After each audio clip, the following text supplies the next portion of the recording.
Aku udah pernah dapetin rumah dalam waktu 2,5 tahun gabung. Terus pastinya penghasilan dan reward jalan-jalan ke luar negeri itu udah lebih dari 10 negara gratis dengan 2 tiket.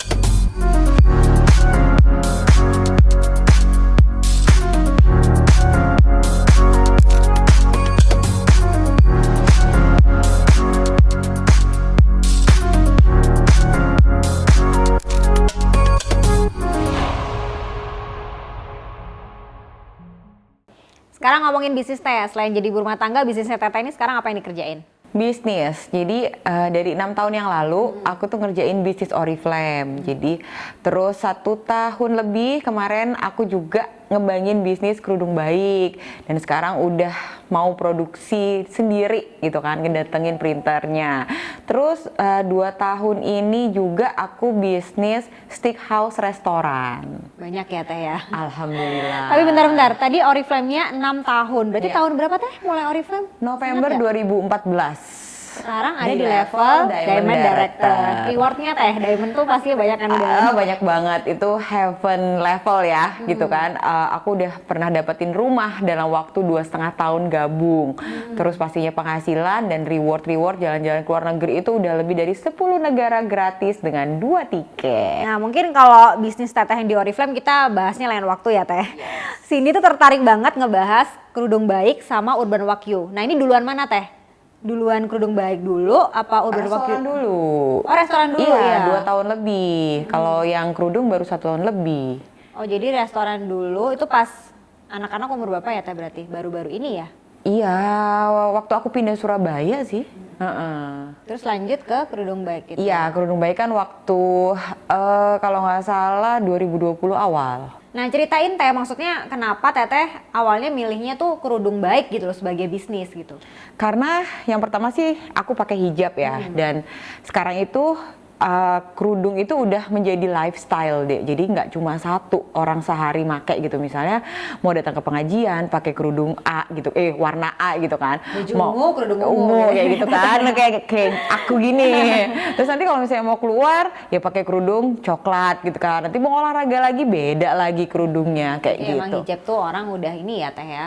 Udah Kayak jadi kebutuhan banget untuk gitu beli kan. lagi gitu. Betul. Karena kadang-kadang deh kalau kerudung itu nggak boleh lebih dari 3 bulan, karena nanti kalau sering cuci pakai itu bisa apa ya, Jadi orang jelek gitu repeat loh. ordernya tuh juga lumayan tinggi ya Teh kalau kita bisnis hijab ya. Bener. Nah kalau bedanya Teh, maksudnya kalau dari Teteh sendiri apa sih kelebihan dari kerudung baik dibandingkan hijab yang lain? Pastinya beda. Jadi aku tuh yang pastinya ngeprint sendiri dan aku tuh gambar sendiri. Jadi gambarku itu nggak dipakai sama merek brand lain. Terus untuk kainnya juga.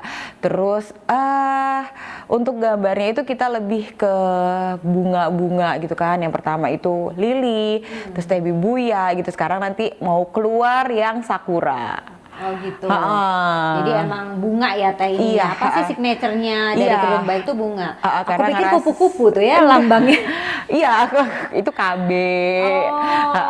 Jadi kalau kerudungnya sendiri bunga tuh karena cewek gitu kan, itu pasti Suka sama sunga bunga. dan identik dengan bunga itu ya perempuan gitu. Dan kita Ini juga dong, Teh, bentar pengen bikin juga kalau nama kerudung baik itu pengen menjadikan wanita-wanita ini menjadi orang yang baik, jadinya namanya kerudung baik. So simple tapi maknanya dalam banget ya, Iya, pengen bener. jadi orang baik gitu kan ya intinya.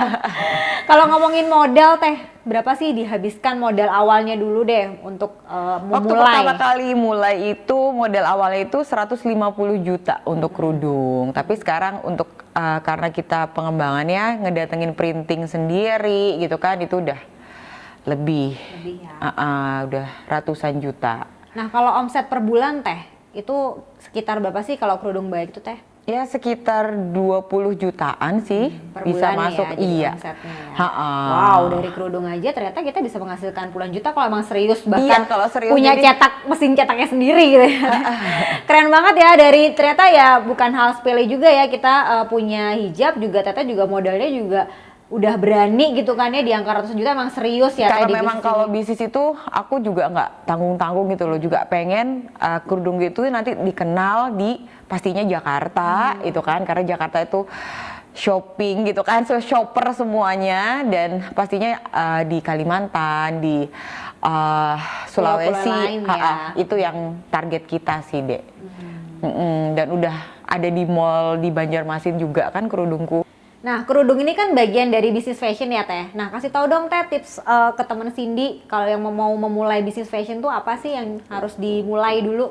Pastinya modal ya, Dek ya. Terus kita tuh harus punya berani inovasi, dan planningnya itu harus minimal deh waktu awal mulai itu 3 bulan, besok aku mau keluar seri apa, 3 bulannya lagi keluar seri apa, kayak gitu. Dan pastinya harus kreatif, banget harus kreatif. Dan pastinya untuk kerudung itu kan kita harus punya model ya, modelnya itu juga harus unik, bukan cantik tapi unik.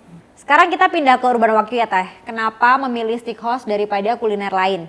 Karena aku suka stick, dan pastinya aku melihat dulu dong stick yang mana yang mau dijadikan partner gitu kan, berbisnisan. Jadi kalau Urban Wagyu sendiri itu di awal dia berdiri itu kan, dipasarinnya itu dia online deh. Jadi tinggal telepon dulu kan, atau Gojek ya sekarang itu diantar ke rumah. Jadi belum ada restoran. Dari situ aku ngelihat ya ini pasti sticknya juga enak gitu ya. Aku juga coba dan sering pesen kok enak gitu kan. Terus waktu itu pun juga teman kasih proposal ke aku dan menarik, akhirnya Pas mau di offline-in gitu ya, untuk kembangin jadi restoran gitu kan. Itu kok bagus banget, BEP-nya berapa tahun, dan waktu itu dijanjiin 2 tahun, ternyata 1,5 tahun itu udah balik ke aku gitu. Jadi emang dari temen dan suka stick itu ya, Teh, akhirnya Teteh berani ngembangin.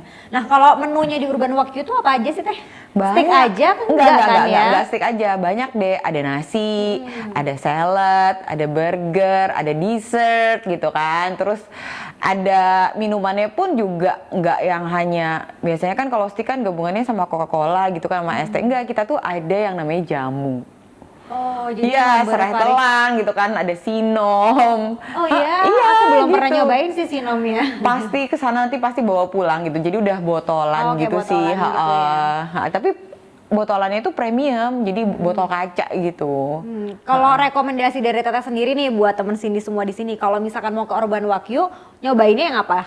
Kalau aku sih ya, kalau untuk rekomendasiinnya itu prime rib eye stick gitu kan, terus nasi butter rice wagyu. Itu harus dicobain. Dan satu lagi ada bone marrow, jadi itu adalah sumsum yang pastinya tidak ada di menu lainnya di restoran manapun. Iya, itu bone marrow itu cuma ada di Urban Wagyu. Nah, sekarang kalau spesialnya dari Urban Wagyu dibandingkan stick house lainnya itu apa, Teh? Jadi Dek, Urban Wagyu itu nawarin stick dengan banyak macam pilihan cutting gitu kan. Terus harganya affordable dengan tempat homey, jadi tempatnya tuh nyaman banget. Jadi stylenya stick Urban Wagyu itu mengadopsi stick-stick di negara Eropa. Total karyawan yang ada di Urban Wagyu sekarang berapa, Teh? Sekarang total karyawannya udah ada 70, karena kita ada 2 cabang outlet deh. Jadi di Surabaya Pusat, Surabaya Timur, dan akhir tahun ini mau bikin restoran Urban Wagyu yang ketiga. Berarti satu store itu bisa 30-an orang ya? Iya. Wow, banyak juga ya ternyata. Banyak. Berarti kalau mau 3 ya udah hampir mau 100 ya, Teh, karyawannya Iya. pastinya. Wow, keren banget sih. Kalau tantangan sendiri di dunia kuliner tuh apa aja sih, Teh? Sebenarnya tantangannya itu lebih besar sih ketimbang di fashion ya, Dek ya. Kalau misalnya di restoran steak itu kita harus menjaga kualitas steaknya, dagingnya gitu kan, harus dari pemasok yang bagus itu siapa gitu. Terus dan pastinya pelayanan kita gitu kan ke pelanggan itu bagaimana, dan pastinya juga kita ada dari teman-teman sendiri kan kalau untuk nyobain Urban Wagyu, atau misalnya ada kursinya yang jelek gitu, teman-teman tuh pasti nggak segan-segan untuk ngasih kita saran deh. Dan di situ sih yang untuk restorannya. Dan pastinya yang di masa pandemi ini gitu kan, gimana caranya kita tetap Fight, ya? tetap fight itu Urban Wagyu itu satu-satunya restoran yang ada di Surabaya itu yang ada dine-in-nya.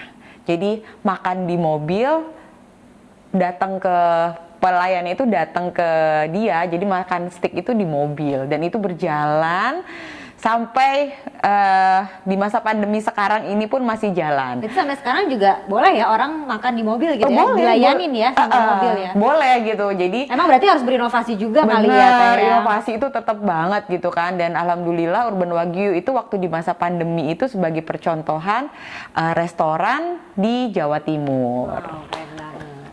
Kalau kerudung bayi kan pengembangannya sekarang juga udah cukup bagus ya, Teh. Urban Wagyu juga mau punya 3 store gitu. Nah, kalau sekarang kan pastinya pengen dong punya harapan dan impian lagi ke depannya untuk kerudung baik dan Urban Wagyu sendiri itu apa? Impiannya sih pastinya pengen tetap jalan ya sampai kapanpun gitu. Tapi impian yang lebih spesifik itu di kerudung dulu. Itu aku pengen punya store yang bukan yang kecil-kecilan ya, store yang premium gitu kan, yang pastinya bisa terkenal di Jakarta dan di luar pulau. Terus untuk restorannya sendiri mungkin pengen lebih dikenal ya sama orang-orang Jakarta, Bali gitu. Kalau ke Surabaya ya ingat Urban Wagyu gitu. Terakhir nih Teh, menurut Teteh penting nggak sih seorang wanita atau ibu tuh punya bisnis sendiri? Kalau menurut aku penting banget karena ngerasa gimana ya, kita tuh mengaktualisasi diri. Sebenarnya bukan untuk masalah uang ya, karena ya bagaimanapun suami itu memberikan nafkah ke kita. Tetapi dengan kita berbisnis itu akhirnya kita menjadi apa ya, pinter dengan sendirinya. Kita lebih punya kalau apa ya, untuk sesuatu hal yang dikembangin tuh kita harus apa? Kita harus banyak belajar gitu loh. Jadi kita lebih punya Berkembang gitu ya otaknya, berkembang, punya rasa pengen maju, punya impian gitu loh. Jadi nggak kelemar, nggak yang males-malesan gitu loh. Dan pastinya untuk mendapatkan penghasilan itu adalah sebuah bonus gitu dalam menjalankan bisnis deh. Jadi untuk punya me time sendiri, punya pengen keinginan yang apa sih yang nggak penting, misalnya kayak pengen beli tas atau apa, itu bisa dari uang kita sendiri ya, gitu loh, tanpa mengganggu hal yang lebih penting lainnya kayak gitu. Jadi emang penting sih Teh ya, kita tuh jadi kayak nggak buntu aja ya, bisa Iya. ngembangin ide ya kan, jadi Beneran, kayak mengaktualisasi diri sendiri kan. Mengaktualisasi sendiri tuh seru banget lah pokoknya. Untuk gimana promosi kan kita harus juga belajar gimana caranya biar apa ya, untuk di Oriflame sendiri bonding heart to heart dengan downline itu juga harus belajar. Nggak yang dulunya aku orang yang nggak bisa basa-basi, sekarang ya harus ngerti ratusan kepala orang kayak gitu. Jadi belajar komunikasi juga ya Teh ya di Oriflame. Iya. Nah itu tadi cerita seru nih dari kehidupan Teh Nisa, mulai dari kenangan masa kecil, keluarga dan bisnisnya. Kalau teman sini semua pengen dapetin inspirasi, tips dan resep jadi ibu dan businesswoman yang sukses, terus tontonin Mompreneur yang akan tayang setiap Jumat di channel dari Cindy Silmina. Jangan lupa juga biar Cindy bisa terus semangat bikin konten-konten terbaru di channel ini, share video ini ke semua teman Cindy dimanapun, klik tombol subscribe dan nyalain notifikasi supaya nggak ketinggalan konten terbaru dari Cindy. Di episode Mompreneur berikutnya, Cindy akan ngobrol bareng mompreneur lain yang punya bisnis menarik. Tungguin ya, Cindy dan Teh Nisa pamit. Wassalamualaikum warahmatullahi wabarakatuh. Dadah semua.